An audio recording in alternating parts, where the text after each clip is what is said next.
As both parties look to the future tonight, there are still questions for both Democrats and Republicans. Joining us now with reaction and insight is President of Elon College Democrats, Alexis Malaguti, and President of College Republicans, Daniel Drosiak. Thank you both for joining us. Daniel, we're going to start with you tonight. Do you think that President Donald Trump should concede or will concede? I think that it's incredibly important in order for our American republic and the American project that our founding fathers created, that the president concedes power if he loses the election. So yes, I think if the projections are correct, he should concede the race. And Alexis, how should President-elect Biden navigate the transition period if President Trump does not concede?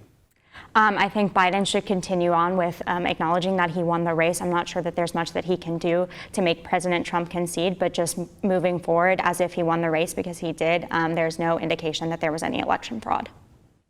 And for both of you, what is the future of your respective parties following the results of this election? Alexis.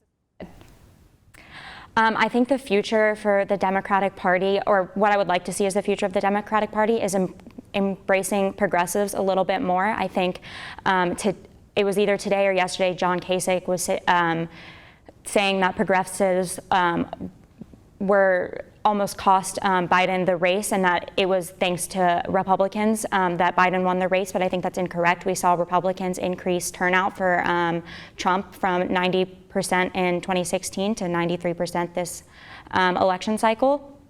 And then AOC retorted back that we have to continue to look to progressives moving forward. But I do have concern about the way that the Democratic Party is going to move as we move forward. Yeah, and so in regards to the Republican Party, I think that the larger non-white voter turnout that we had, the largest in Republican history, about 28% of our votes were of non-white voters this year. I think what we need to do is really kind of keep that tent as big as it is and kind of keep as many of those non-white voters in line with the Republican Party as best as we can. I also think that what we need to do is continue to focus on state races like we are doing right now in North Carolina especially.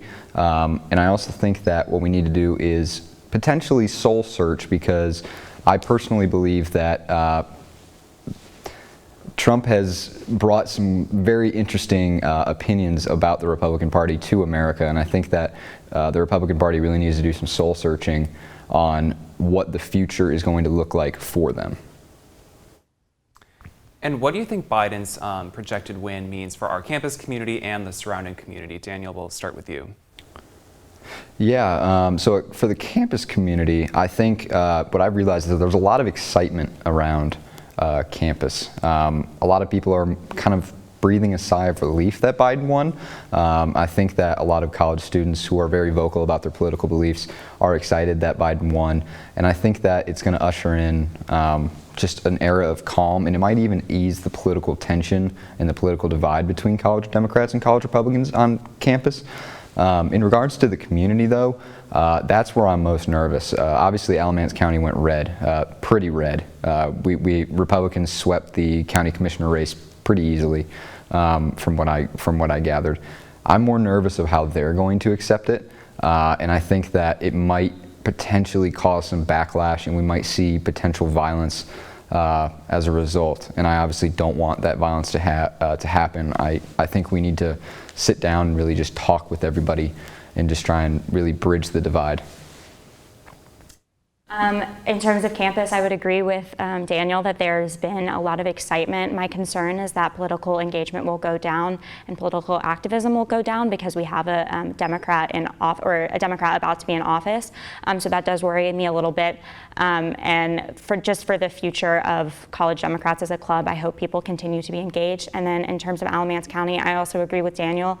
I'm concerned about potential violence as a response to Joe Biden winning, just because we did have the convoy earlier this semester. That is always something that's looming in the back of my mind when the next one is going to happen. And I was worried about that if Trump won as well. Great. Well, thank you both for joining us tonight. We appreciate your insight.